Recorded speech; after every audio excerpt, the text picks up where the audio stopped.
갤럭시 Z 폴드 8을 사기를 꺼려 하시는 분들 중에 아마 나는 망원이 없어서 이 제품 안 사겠다 라고 하시는 분들도 꽤 계실 겁니다. 그리고 2억 화소가 아닌 5천만 화소만 들어가 있어서 난 안 사겠다 라고 하시는 분들도 계실 거예요.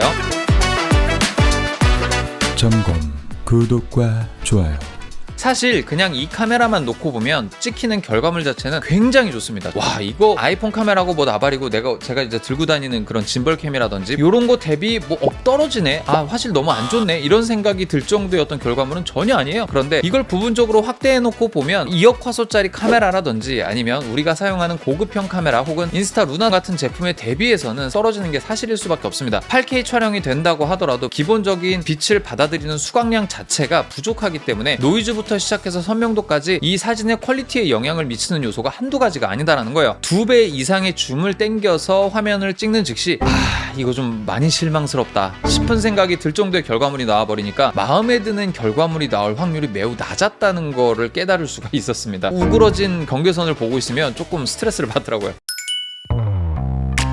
망원 카메라가 없다는 단점을 보강하기 위해서인지 뭔지는 모르겠지만 외부에 달려있는 이 카메라와 내부에 있는 셀피 카메라가 생각보다 괜찮습니다. 이거 외부에 달린 이 카메라 센서 1000만 화소예요. 이 안에 달린 것도 1000만 화소인데 요즘 같은 시대에 1000만 화소 카메라 쓰는 데가 어딨어, 못해도 1200만 화소지 이렇게 말씀하실 수도 있는데, 여기에서 삼성이 똑똑하게 집어넣어 놓은 게 뭐냐면 렌즈의 화각이 조금씩 달라요. 바깥에 붙어있는 이 카메라 렌즈의 화각은 85도입니다. 화각이 좀 비교적 좁은 거죠. 모니터 디스플레이 자체가 작기 때문에 이렇게 봤을 때 그 셀피 카메라에 좀 더 적합한 영상을 찍을 수 있도록 세팅을 해놓은 거고요. 나를 포함한 뒤 배경까지도 중요해 라고 생각하면 펼쳐서 넓게 찍어라 라고 하는 배려가 여기에 담겨 있는 겁니다. 따라서 상황과 용도에 따라서 셀피 카메라도 골라 쓸 수 있도록 차별화해서 넣어줬다는 점은 굉장히 주목할 만한 점이라고 볼 수 있어요. 뭐 물론 이렇게 화각을 다양하게 넣어줬다고 하더라도 기본적인 카메라의 성능은 커버가 안 되는 수준이기는 해요. 1000만 화소 같은 경우에는 간신히 4K 영상을 찍을 수 있는 정도 수준의 센서예요. 4K 60프레임으로 저조도에서 찍는다거나 열악한 상황에서 카메라 촬영을 하게 될 경우에 이 화질에 대한 보장을 할 수 없다는 점은 굉장한 약점으로 보입니다. 그리고 덤으로 좀 몇 가지를 말씀을 드리자면 듀얼 레코딩도 가능합니다. 내가 보고 있는 이 바깥의 카메라와 나를 바라보고 있는 셀피 카메라를 동시에 켜서 지금 내가 보고 있는 상황과 나의 리액션을 동시에 잡을 수 있다는 부분, 크리에이터한테 되게 좋은 기능이죠. 마이 팬캠이라 그래서 내가 좋아하는 그룹을 촬영을 할 때 최애 한 명을 지정해서 따라다니도록 할 수 있는 기능들도 들어가 있어서 크리에이터들도 굉장히 좀 재밌게 유용하게 쓸 수 있는 그런 기능입니다. 마이 팬캠 같은 그런 기능들은 후반 작업단에서 충분히 구현이 가능한 정도의 어떤 작업이에요. 그런데 이걸 또 뭐 편집기로 갖고 와야 되고 편집기의 사용법을 또 배워야 되고 또 이거를 클릭해야 되고 추적해야 되고 실패하면 또 따라다녀야 되고 뭐 이런 여러 가지 복잡다단한 과정들을 해야 되는데, 그런 과정들을 버튼 하나로 해결해준 아주 굉장히 좋은 기능이라고 말씀드릴 수가 있습니다. 어찌됐든 망원 카메라에 대한 촬영 비중이 높으신 분들은 이 제품 구매하시는 거를 비추천드리고요. 갤럭시 8 울트라를 만져봐야 알겠지만 망원 카메라가 들어가는 있습니다. 그런데 망원 카메라 센서가 1000만 화소밖에 되지 않기 때문에 그렇게 기대할 만한 포인트가 될까라는 좀 걱정거리는 좀 있습니다. 그래서 일단 나와봐야 할 것 같은데 그거는 나중에 갤럭시 Z 폴드 8 울트라 만져보게 되면 그때 리뷰 남기도록 할게요.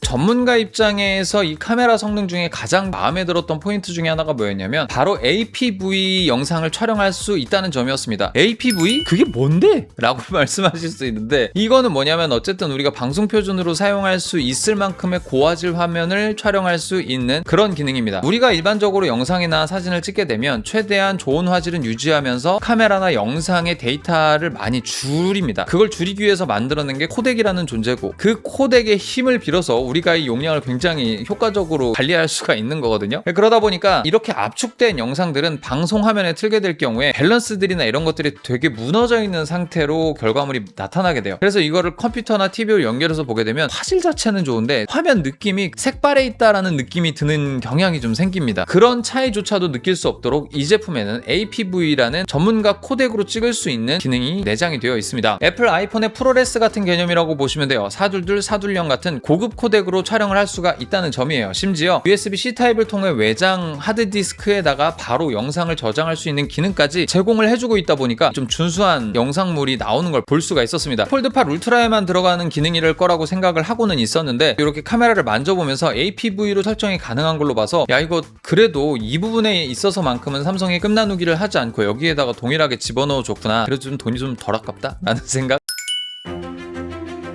자, 이제 지금부터가 제가 드리고 싶은 본론의 이야기가 됩니다. 왜냐면 저는 2009년부터 시작해서 앱등이 얘기를 걸어왔습니다. 조금 더 올라가자면 2008년부터 아이팟 나노 3세대를 구매를 하면서 앱등이의 길에 접어들었어요. 그리고 그 이듬해 2009년도에 아이폰 3GS로 우리나라에 정발된 아이폰을 사용하면서 지금까지 아이폰 16 프로맥스까지 사용을 하고 있습니다. 돈이 너무 비싸니까 매년 아이폰을 업그레이드는 못했고 재작년에 구매한 걸 그대로 그냥 갖고 쓰고 있었던 상황이었는데, 뭐 어쨌든 오랫동안 아이폰을 사용을 하고 맥북을 사용하고 애플워치를 사용을 하고 진짜 뭐 아이패드 사용하고 애플트리라고 이야기할 만큼 진짜 애플 제품만을 써왔던 사람이었어요. 그런데 그럼에도 불구하고 갤럭시 폴드 8이 진짜 매력적이었던 건 단 한 가지로 말씀드릴 수 있습니다. 디스플레이 사이즈예요. 이거를 접을 수 있다는 포인트였어요. 접고서 콤팩트하게 가지고 다니다가 넓은 화면에 컨텐츠를 즐기고 싶을 때 펼쳐서 게임을 하든 만화를 보든 영화를 보든 영상을 보든 할 수 있다는 점이 굉장히 편리했고요. 진짜 실물 만화책을 보는 것 같은 느낌이 들었거든요. 저는 사실 실물 만화책을 실제로 구매해서 집에 쌓아놓는 걸 좋아합니다. 근데 뭐 진짜 매니아 분들처럼 막 서고 자체에다가 막 엄청 이렇게 쌓아놓고 그런 타입은 아니고 좋아하는 몇 개의 타이틀만 좀 이렇게 모아놓는 편이에요. 나는 아직 최선을 다하지 않았다. 5권 전권, 최애아이 일부, 그리고 원펀맨 같은 경우에는 20몇 권까지 해서 열심히 좀 잘 모아오고 있는 중이에요. 그런 면에 있어서는 어떤 시리즈나 이런 앱을 통해서 만화책을 보기에 너무 좋았어요. 컨텐츠 소비하기에 최적화된 그런 제품이다라는 겁니다. 심지어는 여기에다가 루마퓨전이라는 프로그램을 설치를 할 경우에는 여기에서도 전문적인 영상 편집이 가능하다는 겁니다. 여기 안에 들어가 있는 스냅드래곤 엘리트 5라는 고사양 칩이 전문가적인 작업을 이 휴대폰 안에서도 가능하게 해주고 있다는 거예요. 카메라나 영상 찍을 때 이 시원시원한 화면으로 영상 보는 영역 따로, 컨트롤할 수 있는 영역 따로 모두 다 이렇게 분리가 돼 있어가지고 촬영할 때 앵글을 바라볼 때 내 시선을 방해하는 요소들이 최소화되어 있다는 겁니다. 그래서 그런 점에서도 너무 좋았던 부분이라고 말씀드릴 수 있을 것 같아요. 따라서 이런 어떤 디스플레이적인 장점들이 앱등이로 하여금 애플을 등지게 만들 수도 있는 위협적인 요소가 되었다라고 하는 겁니다. 때문에 이번에 애플에서 폴더블을 출시를 하죠. 꽤 적절한 시기라고 생각이 듭니다. 애플도 사실은 폴더블을 내는 거를 진짜 한 7, 8년에 걸쳐서 미루고 또 미루고 미루고 또 미루고 미루고 또 미루고 하다가 이제서야 막 내고 있는 거거든요. 저 같은 사람들이 올해 대거 나올 것 같다고 위협감을 느끼기는 느꼈나봐. 두께 자체도 굉장히 매력적이었어요. 사실 제가 갤럭시 폴드 7부터 넘어가고 싶었던 게 뭐냐면 펼쳤을 때의 얇기가 정말 압도적인 거예요. 2008년도에 제가 아이팟 나노에 매료돼서 구매했던 이유는 MP3 플레이어인데 이렇게 얇다고? 라는 포인트가 정말 1번이었어요. 그 이후엔 아무것도 없었어요. 근데 얘도 갤럭시 폴드 7부터 이렇게 너무 얇게 이쁘게 나오니까 구매 욕구가 막 솟구치는 거야. 근데 너무 비싸잖아. 그러니까 못 샀거든요. 근데 실제로 지금 완전 완성형 폴드라고 불려지는 갤럭시 폴드 8에 와서는 이 제품으로 넘어가는 것이 순리에 맞겠구나라는 생각이 들 정도로 진짜 너무 좋습니다. 말을 할 수 없을 만큼이 종합적인 사용감이 최고예요. 진짜로. 사운드 빼고요.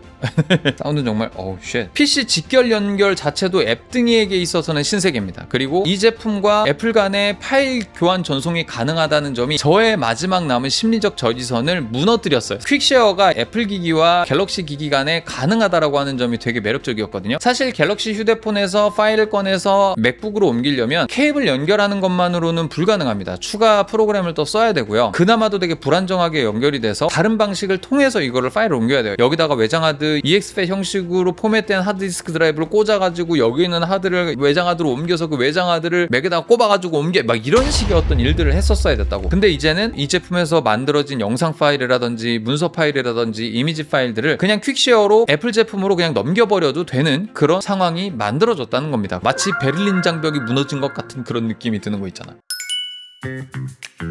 사실 아무리 앱등이라도 여기에서 느끼는 아쉬운 점은 존재했습니다. 아까 말씀드렸듯이 망원이 없다는 점, 스피커 배치가 엉망진창이라는 점, 그리고 맥세이프는 케이스가 없으면 쓸 수 없다는 점, 얼굴 인식이 그냥 카메라 이미지 분석 방식이라서 정확도가 떨어지고 보안성이 떨어질 수 있다는 점, UDC가 아니라는 점, 펀치홀 카메라가 들어가 있다는 점이 좀 많이 아쉬운 부분이었습니다. 뭐 사실 이 부분에 있어서는 중국 특허업체랑 소송 중이라서 뺐네 어쩌네 뭐 이런 저런 어떤 썰들이 많이 있기는 하지만 사실 뭐 삼성의 공식 입장은 요 UDC를 채용하게 될 경우 여러 가지 디스플레이에 안 좋은 점들이 너무 많아가지고 이런 것들 좀 뺐다 뭐 이런 얘기들도 좀 있기는 해요. 근데 누구 말이 맞는지 잘 모르겠어요. 제가 보기에는 전자 쪽이 더 맞는 것 같긴 한데요. 뭐 어쨌든 그렇다고 하니까 네 그렇습니다. 이렇게 까칠하게 마음에 안 드는 포인트가 몇 가지가 있어도 이 앞서 설명했던 장점이 너무 압도적으로 좋다 보니까 그냥 이거는 만약에 대여폰 아니면 이미 이거 마이그레이션 끝났어. 이거 이미 내 메인폰으로 하고 이렇게 통화하고 있어. 아 네 여보세요 잘 계세요 네 그래요 하면서 이렇게 통화하고 있다고.